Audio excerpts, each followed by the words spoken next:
Vamos à nossa segunda parte da leitura de hoje, que está em Marcos 13. Para você que está chegando agora, um ótimo dia, na paz do Senhor Jesus. Vamos aqui lendo o Marcos 13, que começa: o sermão profético, o princípio de dores. E, saindo ele do templo, disse-lhe um dos seus discípulos: Mestre, olha que pedras e que edifícios! E respondendo Jesus, disse-lhe: Vês estes grandes edifícios? Não ficará pedra sobre pedra que não seja derribada. E, assentando-se ele no monte das oliveiras, defronte do templo, Pedro e Tiago e João e André lhe perguntaram em particular: Dize-nos quando serão essas coisas e que sinal haverá quando todas elas estiverem para se cumprir? E Jesus, respondendo-lhes, começou a dizer: Olhai, que ninguém vos engane, porque muitos virão em meu nome, dizendo: Eu sou o Cristo, e enganarão a muitos. E quando ouvirdes de guerras e de rumores de guerras, não vos perturbeis, porque assim deve acontecer. Mas ainda não será o fim, porque se levantará nação contra nação e reino contra reino, e haverá terremotos em diversos lugares, e haverá fomes. Isso será o princípio de dores. Não é ainda a grande tribulação, amados. Princípio de dores. Mas olhai por vós mesmos, porque vos entregarão aos concílios e às sinagogas. Sereis açoitados e sereis apresentados ante governadores e reis por amor de mim, para lhes servir de testemunho.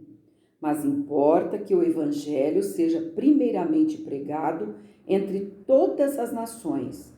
Quando, pois, vos conduzirem para vos entregarem, não estejais solícitos de antemão pelo que haveis de dizer, mas o que vos for dado naquela hora, isso falai, porque não sois vós o que falais, mas o Espírito Santo.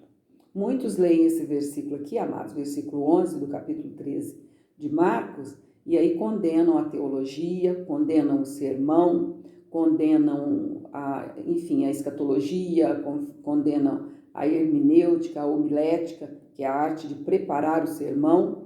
Se assim fosse, Billy Graham não pregaria até lendo, como a gente está lendo a Bíblia aqui.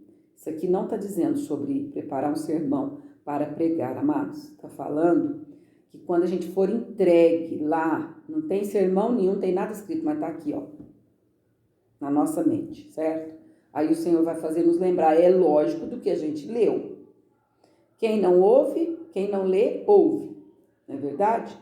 Tem que dar uma paradinha, que está passando um carro aí na porta. Vamos lá. Não está longe, acho que não vai passar agora não. A gente for olhar tanta coisa que passa na rua, amados, por enquanto não temos estúdio, só à noite para ler, não é verdade?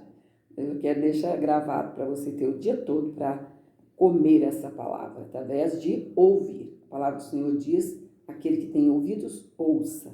E também diz assim, Apocalipse: bem-aventurado o que lê as palavras dessa profecia, mas também bem-aventurado é o que ouve. E o irmão entregará à morte o irmão e o pai, o filho.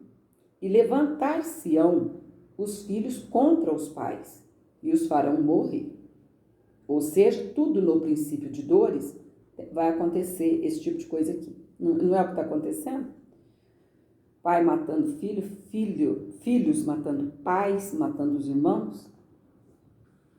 E sereis aborrecidos por todos, por amor do meu nome. Mas quem perseverar até o fim, esse será salvo. Vamos lá. O sermão profético continua. A grande tribulação. Esse também é enorme, esse capítulo. São 37 versículos. Agora a gente está no 14. Ora, quando vós virdes a abominação do assolamento, que foi predito estar onde não deve estar, quem lê, que entenda. Então, os que estiverem na Judéia, que fujam para os montes, e o que estiver sobre o telhado, que não desça para casa, nem entre a tomar coisa alguma de sua casa, e o que estiver no campo, que não volte atrás, para tomar a sua veste.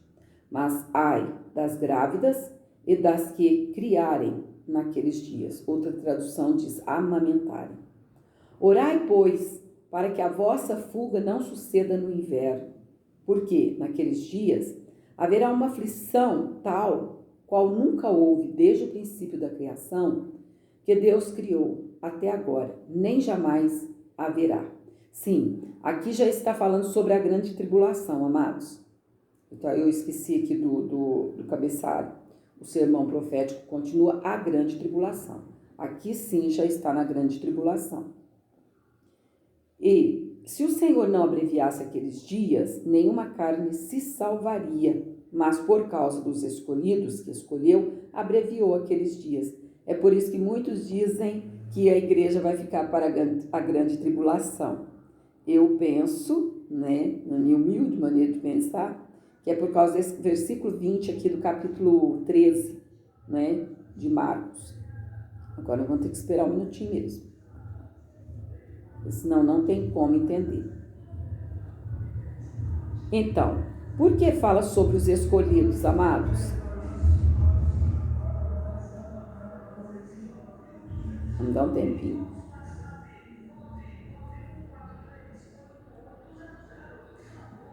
Aí estamos fazendo propaganda de graça. Sabor da roça. É todo dia isso aqui. Morar em avenida é difícil, né, amado? Tão bom assim, quando a gente está morando numa cidade pequena, não tem nada disso. Mas tá passando, vamos lá. Então, por que Jesus está dizendo aqui? Vamos repetir o versículo 20? Aqui já, realmente, aqui é a grande tribulação. Esse 13, do primeiro até o versículo 13, está falando dos princípios de dores. Olha lá, o sermão profético, o princípio de dores. A partir do 14, o sermão profético continua a grande tribulação. Esses escolhidos aqui são aqueles que não subiram. São escolhidos, sim, mas eles não subiram no arrebatamento da igreja. É o que eu tenho ouvido, meu esposo pastor Iris, ele gosta muito de estudar sobre escatologia bíblica, ou seja, o estudo sobre o futuro da igreja e da terra aqui também, lógico, daqueles que ficam aqui. Então, esse versículo 20 está dizendo sobre esses escolhidos, mas não é a igreja que subiu, são aquelas pessoas que estavam no meio da igreja, porém não estava preparado. Tudo o que se indica é a respeito disso, e que ficaram. Porém, para eles suportar não morrer, né, por amor a Cristo, ainda que muitos vão morrer, mas muitos não vão suportar, o Senhor abreviará esses dias. Isso aqui tudo indica que é isso aqui mesmo, que não é a igreja não vai passar pela grande tribulação. Prova ali em Apocalipse, quando o Senhor falando à igreja de Filadélfia, a igreja fiel, que no caso é a igreja de Jesus, que está ali não só em 4 paredes, mas realmente é a igreja de Jesus, essa igreja não vai passar pela grande tribulação, porque foste fiel e na tua pouca força não negaste o meu nome, ou seja, andou na presença do Senhor realmente. Então esses vão estar preparados para o arrebatamento, enquanto outros que ouviram a palavra não estavam preparados, porque não sabiam se servia a Deus, servia ao mundo, mas são conhecedores. E depois é lógico que vão preferir muitos morrer por amor a Cristo a ir para a condenação eterna. Então é isso que a gente subentende com esse versículo 20 aqui. É lógico que muitos têm outro pensamento, mas se você for buscar, eu quero até ver antes de terminar esse capítulo, certinho aqui, os versículos sobre o Apocalipse, as cartas aqui às 7 igrejas, tá bem? Aqui no início. Só para a gente dar uma lida aqui, porque a palavra de Deus, ela não entra em contradição, amados. E o livro selado, Aqui. Começa bem no capítulo 2, olha, de Apocalipse, carta às 7 igrejas da Ásia, primeira carta, tal. Éfeso, Esmirna, Pérgamo, todas igrejas praticamente desviadas. Algumas estavam assim mais ou menos, mas não estava o que Deus queria. A sexta igreja, olha, a carta à igreja de Filadélfia.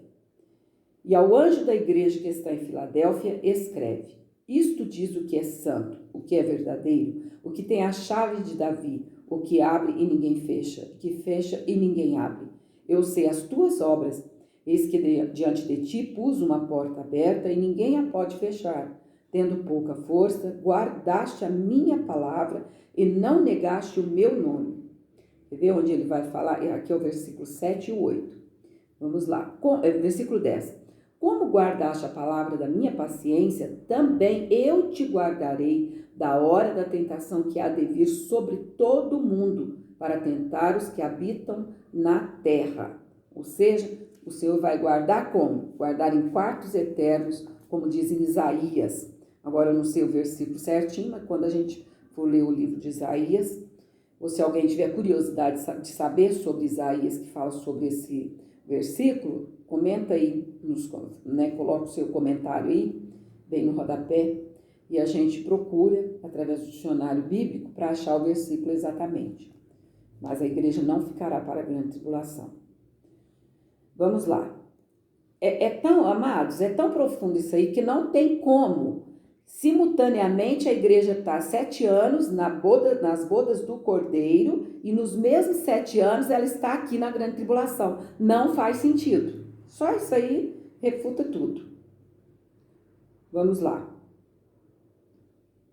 Versículo 21. E então, se alguém vos disser, eis aqui está o Cristo, ou ei-lo ali, não acrediteis. Ele está falando para os que vão ficar mesmo.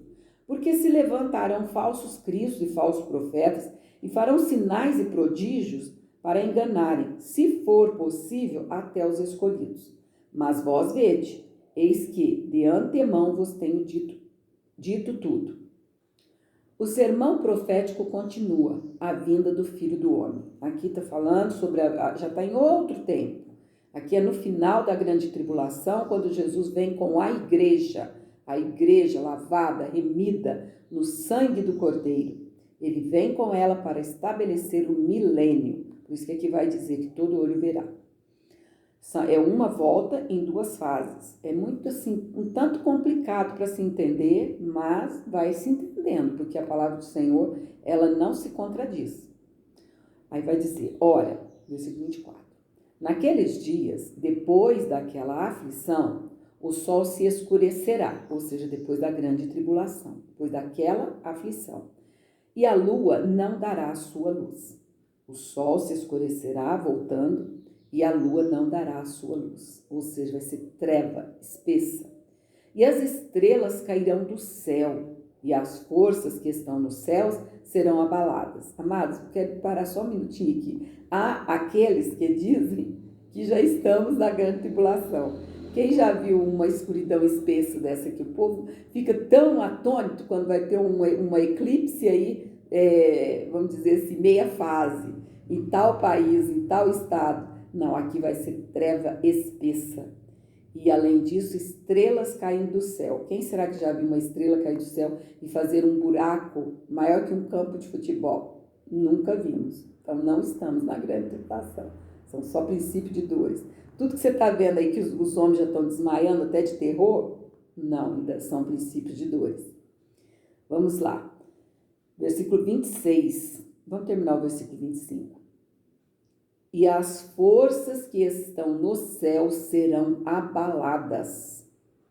E então verão vir o Filho do Homem nas nuvens com grande poder e glória. Ou seja, aqui vai ser visível.